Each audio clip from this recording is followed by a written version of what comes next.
Thank you so much for doing this interview. So firstly, would you be able to give us a brief introduction about yourself, kind of your name, what you do, or anything kind of aside from lipodystrophy that you'd like to share? Okay, so I'm Snehal Shah, Halwai. Halwai is my surname after I've got married. And I am a doctor by profession. And I specialize in homeopathy. And I'm practicing. I'm a mother to a 3-year-old, almost a 3-year-old son. And I also run a company with 5 other medicos where we do training programs for doctors, and we do quiz programs and heritage walks and different things.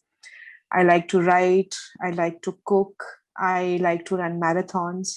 So these are the different things that I like to do. And I dream of becoming a therapist in cognitive behavior therapy. So that is something that is there on my cards as well. Amazing.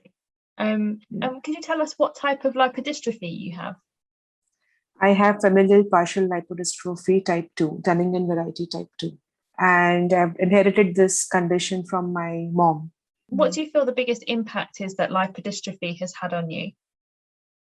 So initially, I was diagnosed when I was 18 years old, but the changes started showing up when I was 13 years old, when I hit puberty. So there were my distant relatives, some of them had this condition. So, because I was showing such manifestations, so they thought probably I look similar to some of my relatives. And at 18, I was taken to an endocrinologist. And as soon as he looked at me, he told me that I have familial partial lipodystrophy, because he was also treating some of my relatives.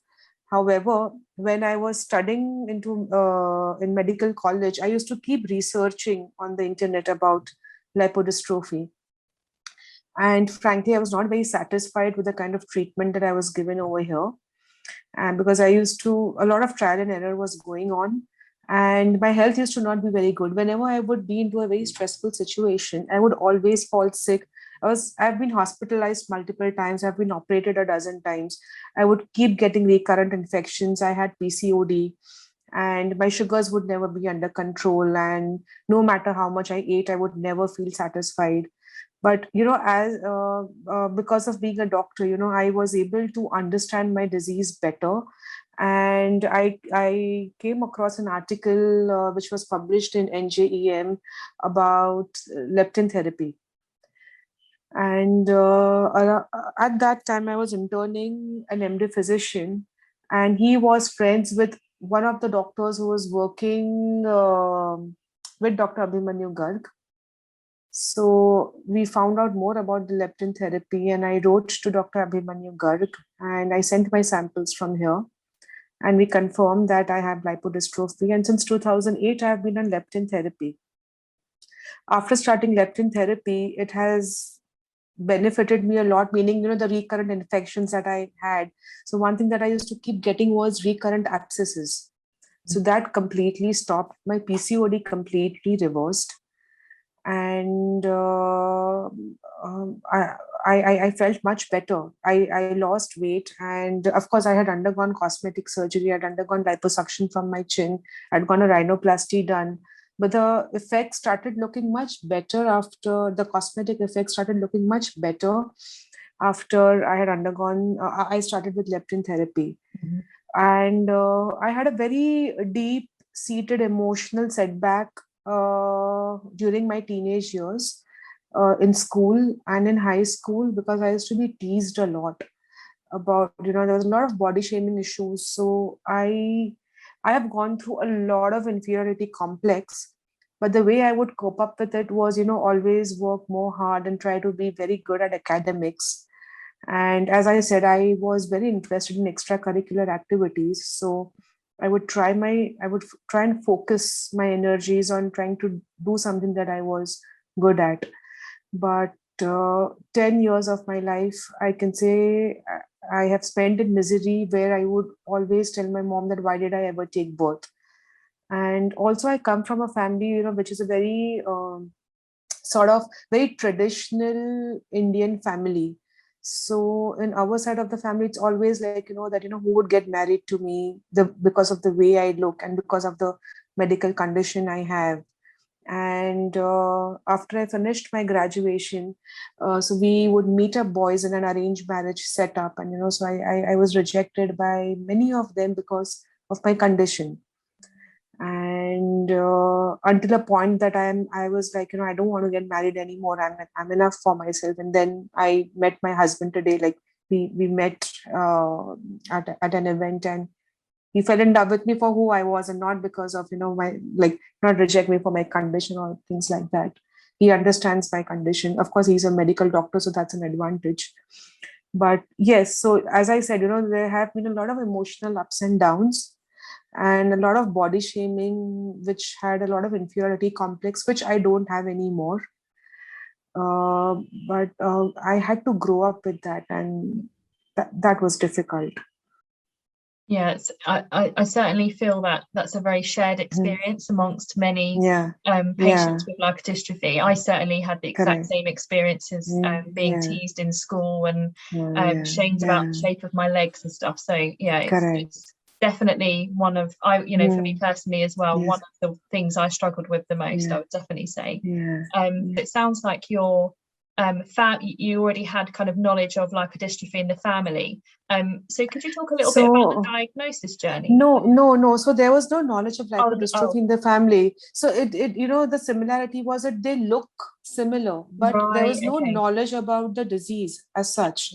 So what happened was that, so my mother had metabolic condition, like she had hypertension, she had dyslipidemia.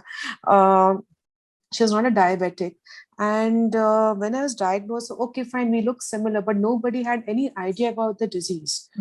So when the doctor told me I have lipodystrophy, so I read a lot about it on the internet, and I understood that, yes, this is my condition. So even before I started with leptin therapy, I understood that my disease is something which makes me eat more. So I started restricting my portion size because I knew that this is not healthy for me. So there was a lot of strong will involved in telling myself to stop. I would start exercising, I would eat healthy. So I tried a lot of it. But, those recurrent infections and abscesses and the way my body responded to any kind of physical or emotional stress, it did not matter much. But after starting leptin,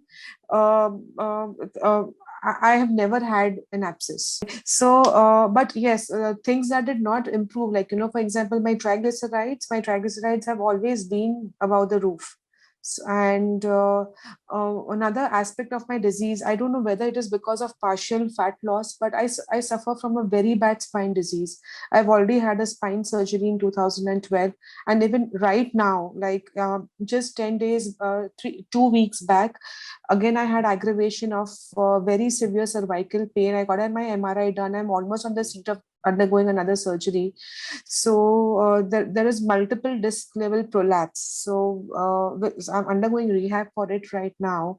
And that is, so aches and pains, poor muscles. So these are the things which I'm still facing issues with, to be honest.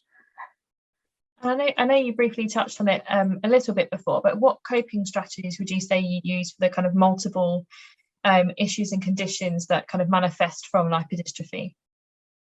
So as I said, I try to make myself more aware about what my condition is. And I read a lot. Okay. One of my coping strategies is praying. Praying gives me a lot of strength. And I always tell myself that I'm bigger than my disease. So when I need to tell you this incidents in my life that, my physicians discouraged me from conceiving because I had pancreatitis just after my marriage.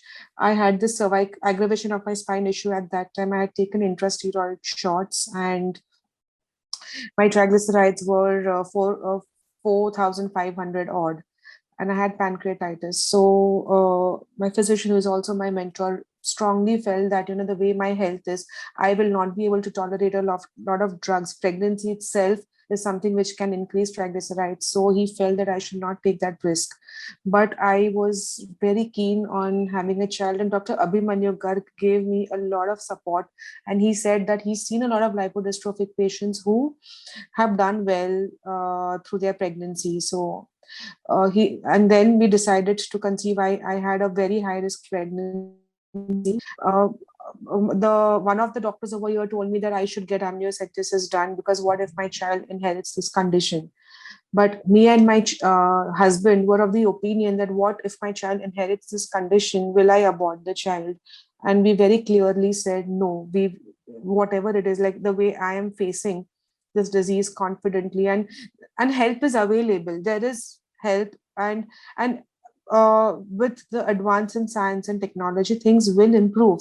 So the way things were 20 years back, and the way things are now, it will definitely get better. So come what may, even if my child inherits this condition, we will go ahead. So I did not get the amniocentesis done.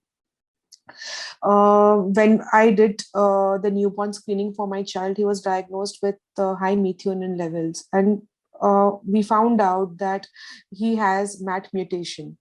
And because of his high methionine levels, we had to get his clinical exome done. And he also has inherited my gene, the LMNA gene mutation. So he has inherited the lipodystrophy gene as well.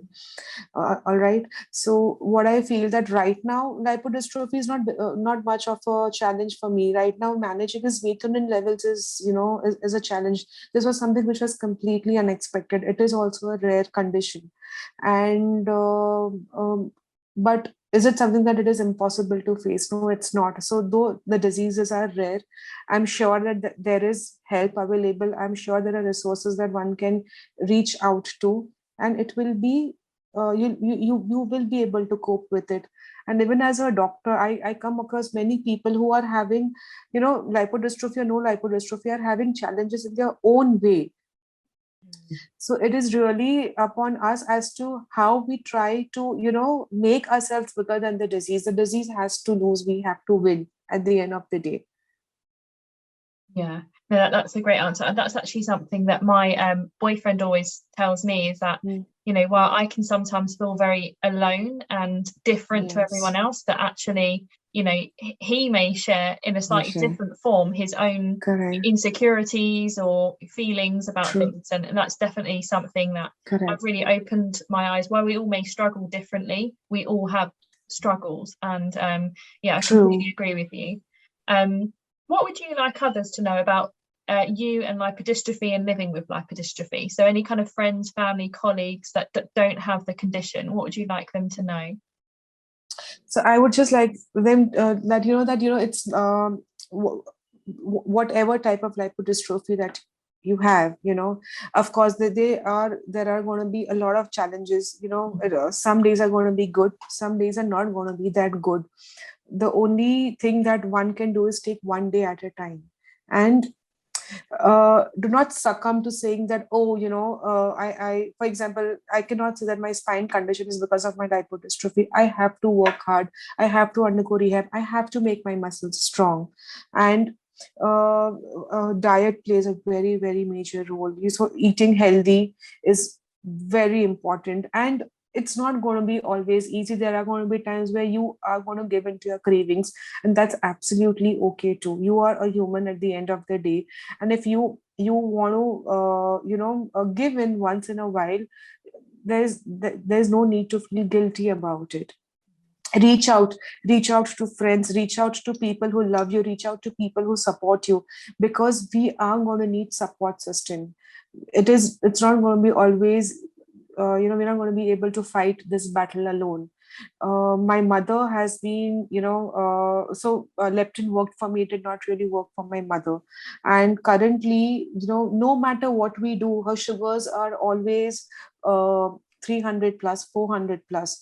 She is doing a very strict diet. She is doing, she's exercising regularly. She's went 3 angioplasties.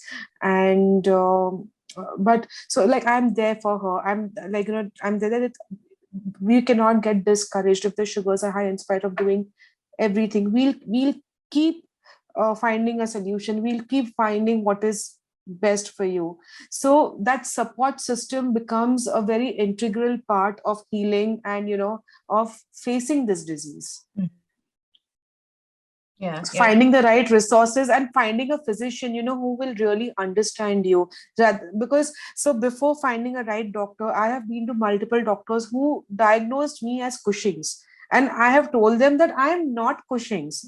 My adrenals are fine. I know that. So just because of a moon phase, you cannot tell me that I have got Cushing's.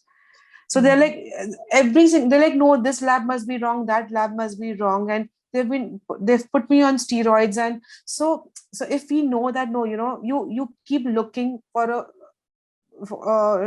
a doctor who is confident of treating you. Don't go to somebody who's going to, treat you like a guinea pig.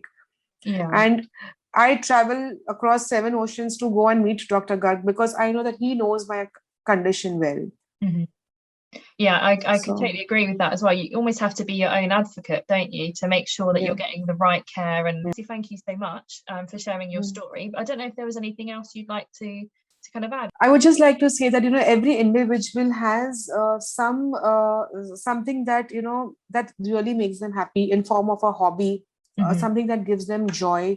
So as you asked about coping up mechanism, it can be dancing for someone, it can be singing for someone. So having a passion for something is something that, is a very strong support system, which can help manage your condition well. So I think one needs to look into that. What is it that that makes them really happy, and finding people in that group, where you have a very similar mindset. So if you find you're liking your passion somewhere, you will most likely meet people who will be there out to understand you as well. And if you find, so that is what has worked for me. And if one can find that, then facing this disease will really become much more manageable than what it is, because it almost becomes secondary, doesn't it? If you have your focus on a hobby, it's kind of like lipodystrophy is secondary. It's not the kind of overtaking or your prime focus. It's just a part of you, but it is not. It's like, it's there with you, and fine, like, it is not something that will define you. No, exactly. So all I want to say is that don't let lipodystrophy define you. Lipodystrophy is there. Let's face it together, and let's face it positively. Yeah. Rather than it letting us, weighing us down. We should not let that happen.